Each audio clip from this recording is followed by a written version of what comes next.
अस्सलामु अलैकुम अज़ीज़ तुलबा व तालिबात। आज हम 9वीं जमात की गज़ल नंबर 3 करेंगे। गम है या खुशी है तू, नासिर काज़मी की गज़ल है। सबसे पहले हम देखते हैं कि नासिर काज़मी जो शायर हैं वो उनकी जो शायरी है वो किस दौर से ताल्लुक़ रखती है। नासिर काज़मी ये दौर हाज़िर के शायरों में शुमार होते हैं, मगर इनके कलाम में मीर तकी मीर की तरह दर्द व गम, रंजो अलम और उदासी की भरपूर तस्वीर है। वो दुनिया के दर्द व गम, ज़माने के जुल्म व सितम का गिला करते नज़र आते हैं, मगर मीर तकी मीर की तरह चकाचौंध में नासिर काज़मी की शायरी अपना अलग वजूद रखती है। इनकी गज़लों में मौजूदा हालात, अपने अहद की नाइंसाफ़ी, जुल्म व सितम, अखलाकी गिरावट व बेहिसी और नफ्सा नफसी की सच्ची तस्वीर नज़र आती है।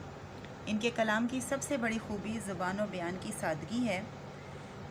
रवैया पुरखुलूस है, लहजा सादा और पुरकारी से भरा हुआ है। इनकी गज़ल में धीमापन है। सहले मुमतना की दिलकश तस्वीर इस गज़ल की खूबी है। गज़ल शुरू करते हैं। शेर नंबर 1 है, गम है या खुशी है तू, मेरी ज़िंदगी है तू। नासिर काज़मी के कलाम की सबसे बड़ी खूबी ज़ुबान व बयान की सादगी है। रवैया पुरखुलूस है, लहजा सादा और पुरकारी से भरा हुआ है। इनकी गज़ल में धीमापन है और ये गज़ल सहले मुमतना की दिलकश तस्वीर है। इंसान के अंदर पाए जाने वाले बाज़ जज्बों और कैफ़ियत की नोयत इतनी बुनियादी है कि इनके बग़ैर इंसानी ज़िंदगी की मानवियत को समझा ही नहीं जा सकता। इन जज्बों या कैफ़ियत में से 2 तो इतनी बुनियादी हैं कि सारी ज़िंदगी सिर्फ़ इन्हीं के दरमियान हरकत करती नज़र आती है। इनमें से एक गम है और दूसरी खुशी। ताहम अगर हम गौर करें तो पूरी इंसानी तहज़ीब सिर्फ़ एक कैफ़ियत के हसूल में सरकर्दा नज़र आती है, खुशी की कैफ़ियत के हसूल के लिए। लेकिन नासिर काज़मी आशिक़ सादिक होने के साथ साथ एक हसास दिल के मालिक भी हैं। वो अपने महबूब को अपना सरमाया हयात समझते हैं। उन्होंने गम और खुशी के तमाम जज्बात महबूब से वाबस्ता कर रखे हैं।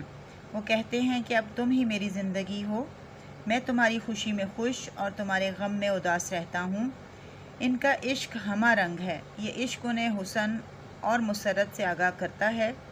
इसीलिए वो अपने महबूब को ज़िंदगी करार देते हुए उसके गम को अपना गम और उसकी खुशी को अपनी खुशी जानते हैं। बकौल शायर, मेरा गम मेरी खुशी तुमसे है, जाने जां ये ज़िंदगी तुमसे है। शेर नंबर 2 है, आफतों के दौर में चैन की घड़ी है तू। नासिर काज़मी की ये गज़ल सनत तज़ाद की मिसाल है। नासिर काज़मी इस शेर में कहते हैं कि ये एक हकीकत है कि ये दुनिया और यहाँ की ज़िंदगी आसान नहीं है। ये मसाइब और आजमाइशों से भरी हुई है। जिसको देखो वो परेशान हाल नज़र आता है। कोई गमे दौरा का मारा हुआ है तो कोई गमे जाना का। मैं भी ऐसे ही लोगों में से हूँ जो ज़माने के मसाइब से नबर्द आज़मा रहते हैं।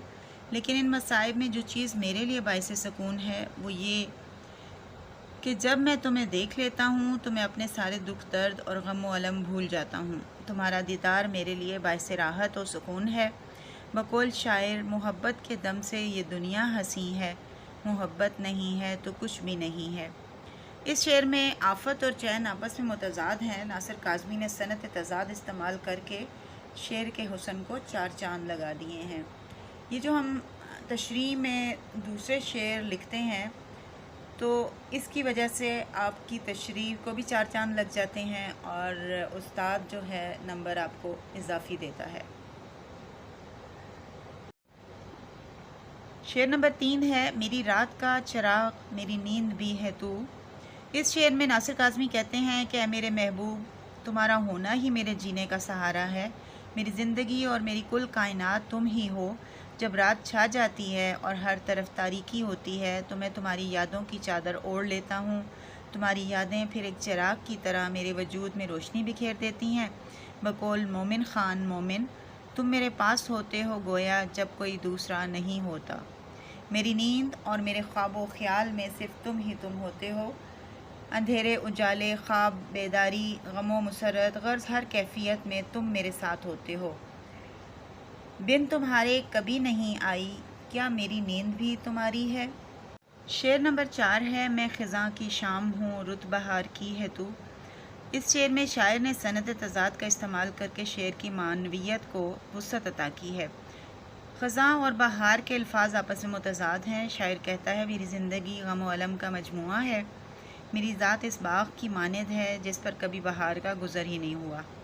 میری زندگی میں اداسی اور مایوسی کے سوا کچھ بھی نہیں تھا، لیکن جب سے تم میری زندگی میں آئے ہو یوں لگتا ہے جیسے اس خزاں رسیدہ باغ میں بہار آ گئی ہے۔ بقول شاعر آئے ہو میری زندگی میں تم بہار بن کے، تمہارے آنے سے میرے دل کا غنچہ کھل اٹھا، ہر رنج راحت میں بدلنے لگا، خزاں بہار میں بدلنے لگی ہے، کوئی غم نہ رہا، بالکل ایسے ہی جیسے بہار آتی ہے تو ہر طرف رنگ و خوشبو بکھر جاتے ہیں، ہر منظر حسین دکھائی دینے لگتا ہے۔ بقول شاعر جب وہ ہوتے ہیں صحن گلشن میں، موسم نو بہار ہوتا ہے۔